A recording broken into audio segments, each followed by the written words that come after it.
Hello to you watching this video. So in this video, we would now be using basic analysis commands in STAAD, particularly story drift and well, the others. Okay, anyway, so suppose that you have already added all of your needed primary load cases and then added your load combinations and maybe your load envelopes as seen in the last video. So the next thing that you might want to do is for you to apply some analysis commands. Okay, so we would now be going to this next tab, analysis, and under the analysis commands, we have four categories here actually. We have analysis commands, we have pre-analysis, post-analysis, and then miscellaneous commands. Okay, so the difference between pre and post is that pre meaning before, post is after. Okay, so for pre-analysis commands, the commands that are present here does not need analysis. So meaning, if I would be clicking this, so just if I would be clicking this one here and then clicking on define commands. Okay, so as you can see that for this ones here, except for CG, feeling ko nagkamali lang to. I'm not sure. However, guys, for these commands here, you do not really need any computation. Okay, so for example, for the member information, do we need to analyze the, let's say, the model in order for you to know the member information? Do you need to analyze or do you still need to compute for you to know the properties for the members or let's say the materials used? No, of course. So from that, guys, those are included in the pre-analysis commands. Okay, so for the post-analysis commands, so upon clicking on this one here and then clicking on define commands, as you can see that for the features that are here, of course, you must need to compute them first. For example, joint displacement. Can you know the displacement of a particular joint without analyzing it? Of course not. Okay, so for example, guys, in let's say in our analysis. So in our analysis, you want to know the center of rigidity of a diaphragm. So if you do not know what that is, better watch the previous videos, particularly on earthquake analysis. So for example, you want to know the center of rigidity of a particular diaphragm. Okay, so when you say center of rigidity, that is the center of stiffness. Okay, so what you would be doing is just for you to click on diaphragm, center of rigidity, and then click on add. Okay, upon clicking on add, guys, you will now see here a print dia CR. Okay, but then again, as you can see, that this is a part of the post-analysis command, meaning that in order for this particular, for this particular command to be computed, it must be after perform analysis. It just so happened that we already have a perform analysis here on top. So meaning that it will work. Okay, so let us now check if it really worked. So running the analysis. So I just pressed Control F5 in my keyboard.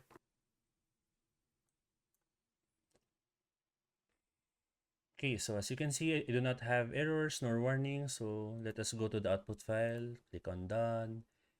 And then, I now have a new bookmark here for DiaCR, yun yung ginawa natin kanina. So, if I would be double-clicking on that, as you can see that it has already, wrong spelling diaphragm. So, it has already solved for the coordinates of the diaphragm for each of the floors. Okay, so we have this. This one here is for the second floor, the third floor, and then the roof deck. Okay, so next up, let us now apply story drift. Okay, however, guys, what is a story drift? So for story drift, as per NSCP 208.6.4.1, so this is now the determination of the story drift. Okay, so as you can see here, though you could actually read all of this your own. So for starters, guys, delta S is in reference with delta M and the value of R. Okay, so let me just rewrite this equation here on our screen. So again, delta M is equal to 0.7 R times delta S. Sorry, delta S. Delta S is the story drift. Okay, so when you say delta M, this is the maximum inelastic response. Okay, and for this value for delta M, we actually have code provisions here. So, ito po yung code provisions natin for delta M. So, right here actually, though this is already shown in the other video, kaso ulitin ko lang dito kasi may gusto lang akong bigyan ng emphasis. So, as a review for delta M is equal to 0.025 if the period is less than 0.7 seconds, and delta M is equal to 0.02 if the period is greater than or equal to 0.7 seconds. Again, yun po yung sinabi dito sa tawag dito sa slide po na to. However, guys, it is indicated here shall not exceed 0.025 times the story height. May nalimutan na ako. 0.025 times the story height. Okay, so take note of those, guys. So let me just erase this first. Okay, so take note of those. So again, for story drift, kailan po nating malaman if it is still within the limits? So how can we check for the limits? So for the limits, so our main concern is that of delta S. Okay, so for delta S, how can we solve for delta S using this equation here? So by cross multiplication, delta S is now equal to delta M over 0.7 R. Okay, so what is the value for R? Since this structure here is a special moment resisting frame, meaning the value of R is equal to 8.5. Okay, so I already know 8.5, but for delta M, what is this? Okay, so again, we should check for the period. Okay, so let me just check the period first. So going to the output file, so going to this tab here, or this interface here, hanapin lang natin yung result. So for the seismic result, we have found out here that the period is 0.376. Okay, so this is for the period, and since the period is equal to 0.376, since it is less than 0.7 second, meaning that delta M is now equal to 0.025 H. So substituting all known values, delta S is equal to 0.025 H divided by 0.7 times 8.5. So let me just get my calculator. So this is now 0.025 divided by 0.7 divided by 8.5. So this is now equal to, again, saan yung pen ko na naman? So delta S is now equal to 0.0042 times the story height, H. Okay, so what does this mean? So take note, guys, that since delta M, or this equation here, is in reference to the maximum inelastic response, meaning, guys, that for the story drift, this is actually the limit in order for the structure not to reach the maximum inelastic response, or let's say not to ano ba tawag dun? So not to exceed the maximum inelastic response. So meaning, when we say elastic, guys, that is property. So teka nga lang, burahin ko lang ulit lahat. 0.0024 each. Let me just write. So delta S, that is equal to 0.0042 H. Okay, so this is now the max story drift. Okay, so if that is the maximum story drift, so again, that is based on max inelastic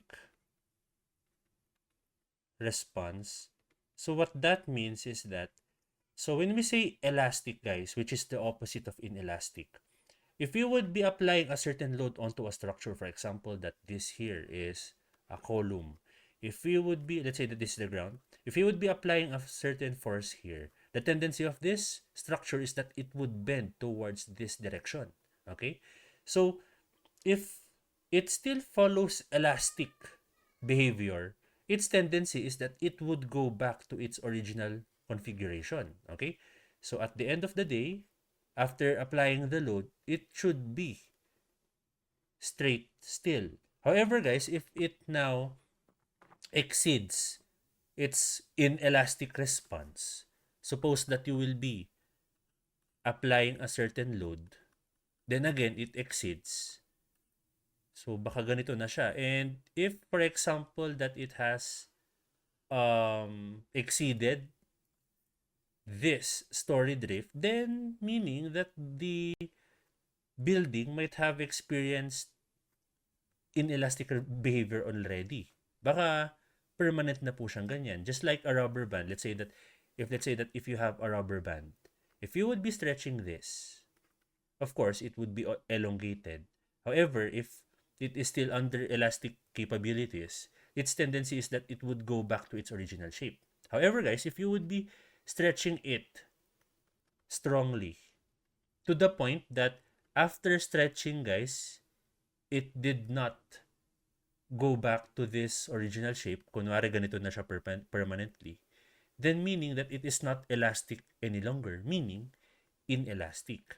So in that case, for story drift, so if let's say the building would now exceed this story drift, by assumption, it might not go back to its original position any longer. Kasi baka nagkaroon na ng columns na hindi na siya elastic, baka nag-crack na ng sobra, nag-USD na, yun na, it has already reached 0.85 A prime C, A, B, W, and so on and so forth. Again, inelastic na siya.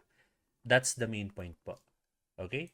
So again, inelastic na po siya. So, how do we know the maximum inelastic or the limit, I should say? So for a moment. Wait lang, nabura. So again, delta S is equal to 0.0042 H.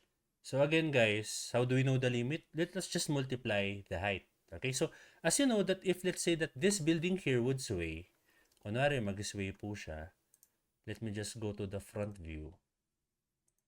Its tendency is that it would now be bending in this direction. So parang ganito siya. Okay? And as you can see, that for every floor, it would be having different drifts.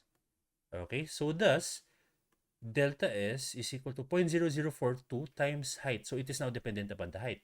So for example, that in this top floor, kunwari gusto mong malaman yung limit niya, delta S is equal to 0.0042 times what is the height? That is 9.6 meters. So meaning, guys, that the story drift here is equal to, so times 9.6. So the story drift here, limit, I should say, that is 0.040336. Sorry. Saan yan? 0.04036. Ata yun. Teka, ba't kasi nawala? So, nasan ba yun? So, 0.040336 pala, sorry. So, 336. And if we would be converting this is now 40 mm. Okay, but nawala na naman yung pen ko for a moment. Sorry, nagloro ko yung pen ko, nawala to yung sinulat ko. So again, for story drift, apologies, 0.0042H. And from that, if H is equal to 9.6, then meaning that story drift is equal to 0.040336 meters or 40.336 mm.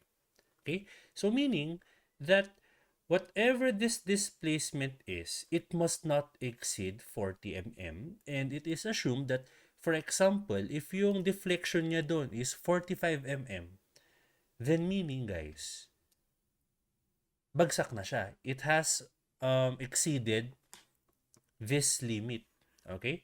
So yun po, per floor, magkakaiba po sila ng limit. So hindi po ito yung actual na deflection na ipa-analyze pa po natin. It is just that ito po yung limit. So meaning that the drift must be less than or equal to 40.336 for this particular floor. Okay, so paano po natin gagawin yun? So let me just clear everything here.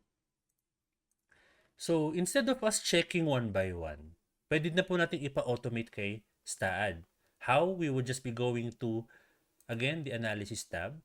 And ang story drift, do we need to analyze first or not? Siyempre, kailangan po muna natin mag-analyze. And thus, we will be making use of post-analysis commands. So after clicking post-analysis commands, then define commands, we have here story drift. Okay, so story drift.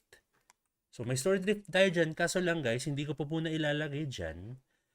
So, bakit? Kasi for story drift, kailangan po natin mag-indicate muna ng load combination. Okay? So, for the load combination po guys, parang kumbaga, ganito yung point. Magpapasolve tayo sa kanya kung ano yung allowable story drift. So, ang gagawin niya, i-check niya yung deflection, then i-check niya sa limits. However, kailangan po munang malaman ni STAAD. So, STAAD must know what loads we will use. Okay? So, in order for us to tell STAAD which loads it will use, we would be going to the load list here. So, click nyo po yung load list. And then, after clicking on load list, mamimili na po tayo ng load combination. Okay? So, basically, guys, what load combinations are for story drift? So, this limitations here, or this provisions here, are for earthquake loads only. Okay? So, earthquake loads lang yan. So, meaning,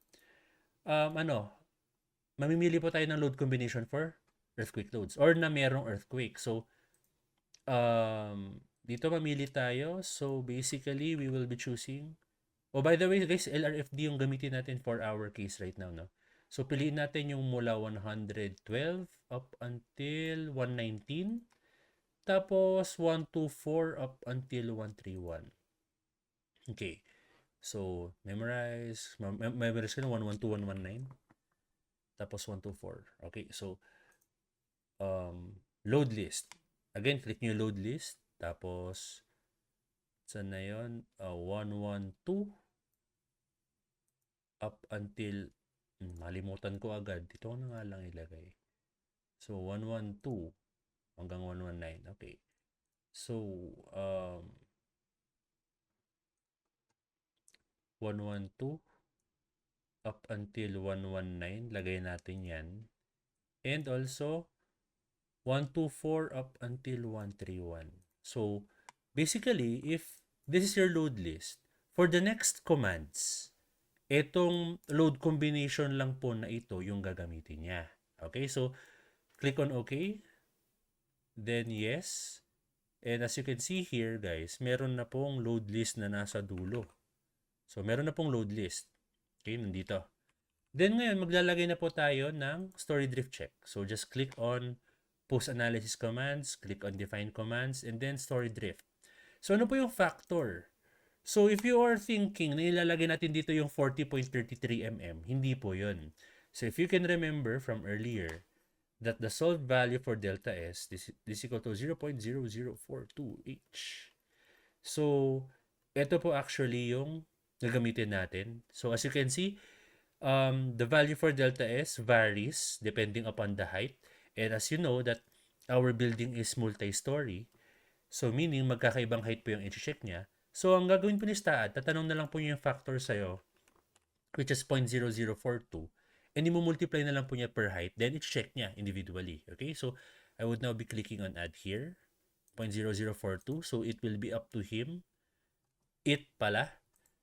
So di natin alam yung gender niya, genderless pa pala si STAAD. So it will now be up to it in multiplying 0.0042 to the height. Okay, so going to the command file, check po natin. So as you can see here, meron po tayong load list dito. So, etong load list na nandito guys, yan po yung gagamitin ng lahat ng command na nasa baba niya. Okay? So again, if we have another command here, kunwari may ibang command, kunwari RC design, ang gagamitin niya, ito lang. So for example, kunwari lang, no, dito, nandito na po yung reinforced concrete designer natin. Sorry. So for example, our RC designer is in this location, and of course, hindi lang naman po ito yung gusto nating di naman po ito yung gusto nating gamitin lang. Dapat gusto nating gamitin lahat ng LRFD. So dito, mag-load list na naman po tayo. Load list. Then kung ano na pong kung ano na pong mga load list yung gagamitin natin for it. Okay? So again, pag wala pong load list dito, kunwari may RC designer na po, ano pong gagamitin yung load list? Yung pinakamalapit sa taas niya. In that case, it is this one right here. Okay? So again, kunwari mag-RC designer na po kayo. So, wag ko lang i-save yan sandali. Kunwari mag-RC designer na po kayo, punta po kayo ng analysis and design, load list. Tapos, pwede nyo naman po piliin itong mga to. Yung naka 100 for LRFD. Or, pwede naman mag-envelope na lang since you have already made use of envelopes. Again, that is nangyari dito with the boxing. So, anyway, ilagay nyo lang po yan. Nasaan na ako? Na-distract ulit. So, yan, i-load list nyo lang po yan kapag kailangan yan. For example, ito, load list 1,000, i-okay mo yan. And as you can see guys, sa command file natin, so sa command file natin dito, may load list na tayong envelope 1,000, alam natin LRFD laman yan. Then you can now indicate here all of the design parameters. So, design parameters, it is given in another video. So, ayun. Kung may design parameters tayo dito, design command, kunwari, again, design na po ito. Ang gagamitin yung load combination, yung laman lang nito. Okay? So, ayun po. But then again, since sa video po na to, wala pa po tayong design, sorry, drift lang. So, this would suffice. Okay? So, again, for this story drift, ito lang po yung gagamitin yung load combinations. Then, run analysis na po natin. Then, let's check. So, run analysis.